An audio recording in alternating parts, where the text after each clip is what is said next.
हमेशा एक कर्जकर्ता के रूप में, सामाजिक कर्जकर्ता के रूप में, एक कर्जकर्ता के रूप में गरीबों का एक भाई बेटा बन के मैंने काम किया और आज भी मैं बीजेपी के एक वर्कर के रूप में काम करता हूं और करता रहूंगा। पार्टी भविष्य में जो जिम्मेवारी देगी उसको बखूबी निभाने का प्रयास करूंगा। तेजस्वी यादव के जो रिलेटिव है वो चाहते नहीं है कि समय से पहले काम पूरा हो। कहीं ना कहीं काम को जो गति देना चाहिए, बिहार गवर्नमेंट गति देना भी नहीं चाहता है। भारतीय जनता पार्टी की पहचान ही विकास है। अब भारतीय जनता पार्टी जब जब सरकार में आती है तो विकास निश्चित रूप से करती है। गांधी जी का सत्याग्रह की धरती रही चंपारण, लेकिन विकास से कोसों दूर रही कांग्रेस की सरकार में।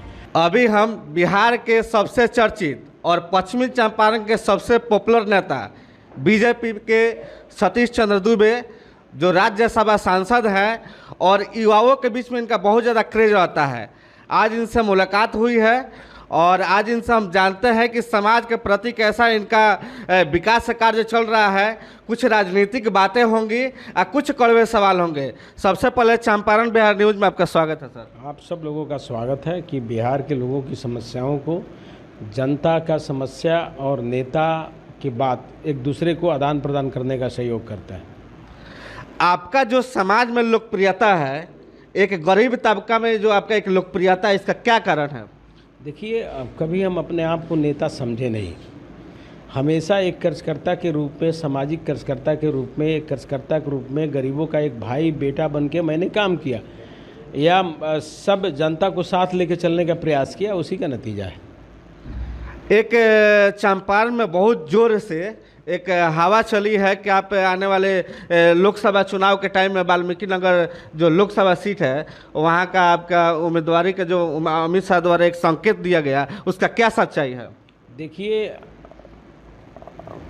भारतीय जनता पार्टी का स्टूडेंट लाइफ से मैं एक वर्कर के रूप में काम करता हूँ। चाहे विधानसभा हो, चाहे लोकसभा हो या राज्यसभा हो, हमने बीजेपी के माध्यम से ही सबने देखा और आज भी मैं बीजेपी के एक वर्कर के रूप में काम करता हूं और करता रहूंगा। पार्टी भविष्य में जो जिम्मेवारी देगी उसको बखूबी निभाने का प्रयास करूंगा। बेतिया का सबसे बड़ा समस्या छावनी ओवरब्रिज समस्या है और लगातार और लोगों का समस्या बढ़ते जा रहा है। जैसे बरसात का समय आ रहा है, लगातार लोगों का समस्या बढ़ रहा है, एक्सीडेंट होता है, कभी दो चार मृत्यु भी हो चुकी है और सांसद जी द्वारा लगातार उस पर मतलब कोई फोकस नहीं रहा हमारे मतलब हिसाब से। और लास्ट में स्टेटमेंट आता है कि हाँ जो वो ठेकेदार हैं वो तेजस्वी यादव के करीबी हैं, उसमें क्या सच्चाई है, क्या मतलब उसका? देखिए, तेजस्वी यादव के वो रिलेटिव हैं, मैं भी जानता हूं और एक जनप्रतिनिधि का जिम्मेवारी होता है योजना सेंशन कराना।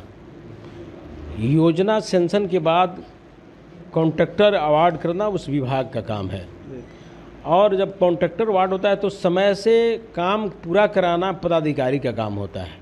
उसके बावजूद भी हमारे बड़े भाई डॉक्टर संजय जायसवाल जी, जो बिहार के एक नेता हैं, उन्होंने समय समय से मीटिंग करके पदाधिकारियों को फटकार लगाए हैं, लेकिन तेजस्वी यादव के जो रिलेटिव है वो चाहते नहीं है कि समय से पहले काम पूरा हो। आप लोग सरकार में थे तब कभी भी मतलब 5 साल लगभग हो गया, सरकार में होने के बावजूद आप लोग आवाज़ नहीं उठाए। आज विपक्ष में आप लोग आए हैं तब आवाज़ उठा रहे हैं। एक तो मैं बता दूं आपको कि एक बहुत बड़ा योजना है, छोटा योजना नहीं है और एक दिन में पूरा भी नहीं होगा, लेकिन उसके बावजूद भी कॉन्ट्रैक्टर का लापरवाही है।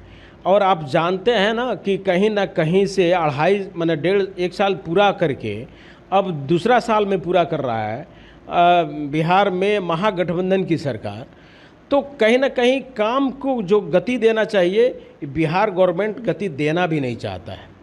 शायद उस समय जब कॉन्ट्रैक्ट दिया गया आप लोग सरकार में थे, उसमें कॉन्ट्रैक्ट में सरकार का, जनप्रतिनिधि का कोई रोल नहीं होता है, वो विभाग का रोल होता है। जो L1 होता है उसी को काम अवार्ड किया जाता है। तो L1 था, उसको मिला। जिस जिला में राज्यसभा सांसद, पूर्व बीजेपी अध्यक्ष और विधायक, 2-4 विधायक भी हैं और उस जिला का विकास नहीं हुआ, उप मुख्यमंत्री भी बने हुए थे, पर्यटन मंत्री भी बने हुए थे। देखिए, मैं आपको बता दूं कि आपको पूरा गणना याद नहीं है। इस ज़िला में 9 विधानसभा है, जिसमें 7 पर बीजेपी है और एक लोकसभा का भी सांसद रहते हैं और एक राज्यसभा के भी सांसद रहते हैं। 9 कुल मिला के हैं। लेकिन बिहार में गवर्नमेंट आप जानते हैं कि हमारी विपरीत है, और जब तक बिहार गवर्नमेंट का सहयोग नहीं होता है या किसी प्रदेश का राज्य सरकार का सहयोग नहीं होता है तो योजना में जो अंश देना होता है प्रदेश सरकार को, जब तक देगा नहीं तो योजना डन होगा भी नहीं। मैं उस समय की बात कर रहा हूं जब आप लोग सरकार में थे। इतने उप मुख्यमंत्री पद होने के बाद, पर्यटन मंत्री होने के बाद भी जिला का उस लेवल का विकास नहीं हो पाया जो होना चाहिए। आपको पता नहीं है, इसके पहले कुछ था ही नहीं। पटजिरवा स्थान पर जाके देखिएगा तो आपको पता चलेगा कि पर्यटन विभाग काम किया है कि नहीं। वो जो आप जाते हैं बेतिया से छपवा के साइड में, आप देखेंगे जो मन है वहाँ पर्यटन की दृष्टि से कुछ काम हुआ है कि नहीं। कल हम लोग मदनपुर आप 2 दिन के अंदर में, 2 साल के अंदर में 70 साल के कोड को समाप्त नहीं कर सकते हैं। फिर भी अब भारतीय जनता पार्टी की पहचान ही विकास है। अब भारतीय जनता पार्टी जब जब सरकार में आती है तो विकास निश्चित रूप से करती है। आपके क्षेत्र में मदनपुर स्थान आता है, कल हम लोग गए हुए तो बहुत ज़्यादा जर्जर स्थिति हो गया है। आपको पता होना चाहिए कि फॉरेस्ट का इलाका है और आप टाइगर रिजर्व, आज देश के स्तर पे अगर 10 टाइगर रिजर्व है, उसमें वाल्मीकि नगर भी आता है और जीव जंतु की संख्या वहाँ काफ़ी ग्रोथ कर रही है। अगर वो रोड फॉरेस्ट विभाग आज एनओसी दे देगी तो कल बना देंगे हम लोग, लेकिन एनओसी नहीं मिल रहा है। केवल जो एक पर्यटन की दृष्टि से देखिए, या उसका भी इस भारत में हक बनता है जो पशु पक्षी है कि उसको भी शांत माहौल में रहने का मौका मिले, इसलिए नहीं बन पा रहा है।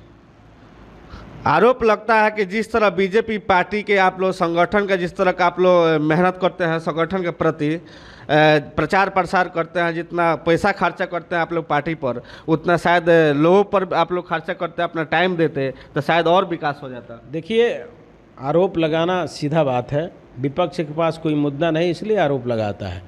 और जब मैं आपको बता दूं कि आज़ादी के बाद गांधी जी का सत्याग्रह की धरती रही चंपारण, लेकिन विकास से कोसों दूर रही कांग्रेस की सरकार में, और प्रत्यक्ष अप्रत्यक्ष रूप से 55 साल इस देश पर हुकूमत कांग्रेस ने किया, लेकिन उत्तर भारत को विकास के मामले में काफ़ी पीछे रखा।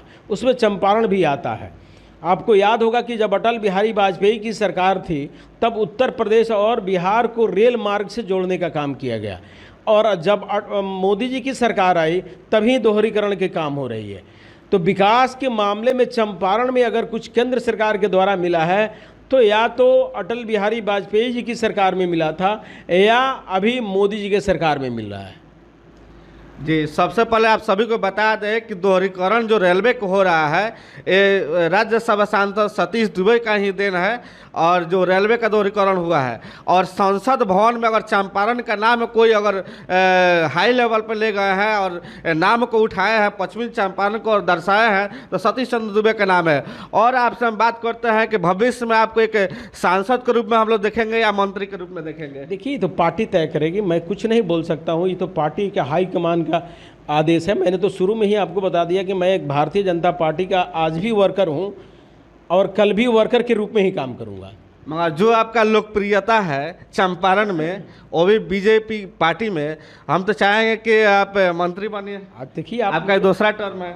आप मेरे शुभचिंतक हैं, आप अच्छा सोचते हैं, और पार्टी भी मेरी हितैषी के बारे में ही सोचती है। पार्टी जो तय करेगी वही मैं करूँगा।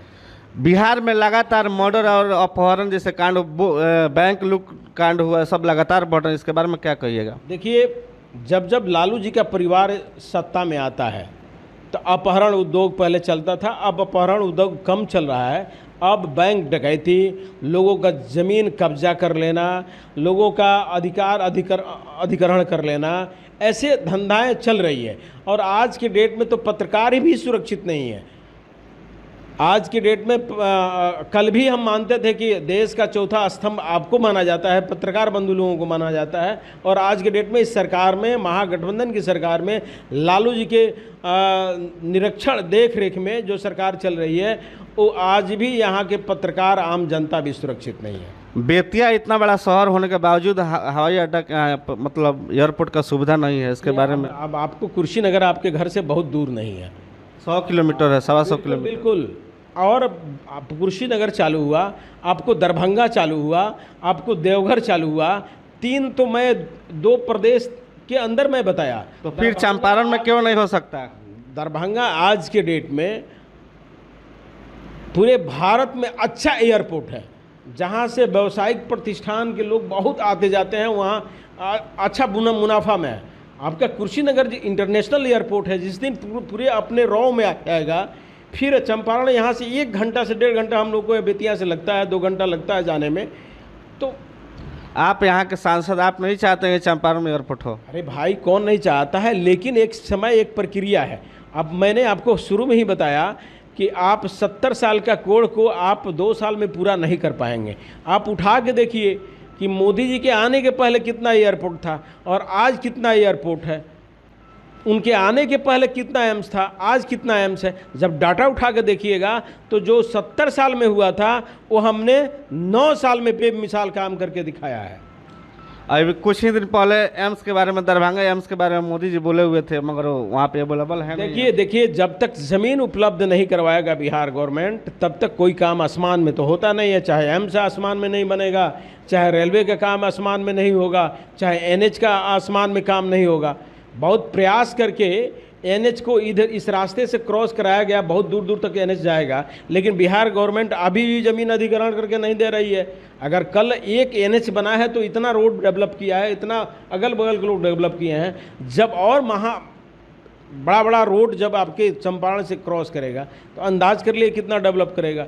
लेकिन बिहार गवर्नमेंट के अधीन आता है ज़मीन एक्वायर करके देना, जो अभी करने में सफल नहीं है। चलिए, बहुत बहुत धन्यवाद। अभी हमारे साथ में थे राज्यसभा सांसद सतीश चंद्र दुबे, और बहुत ही विभाग के तरीक़े से अपने मेरे सभी सवालों के जवाब दिए हैं। और हम चाहेंगे कि अगला सत्र में लोकसभा से सत्र जो चलता है वहाँ पे जाएं, तो बेतिया के लिए एयरपोर्ट का जरूर मांग करें। और चलते हैं। जय हिंद। ताज़ा खबरों से जुड़े रहने के लिए हमारे चैनल को सब्सक्राइब करें और बेल आइकन को दबाना ना भूलें, ताकि हर खबर की नोटिफिकेशन आपको मिलती रहे।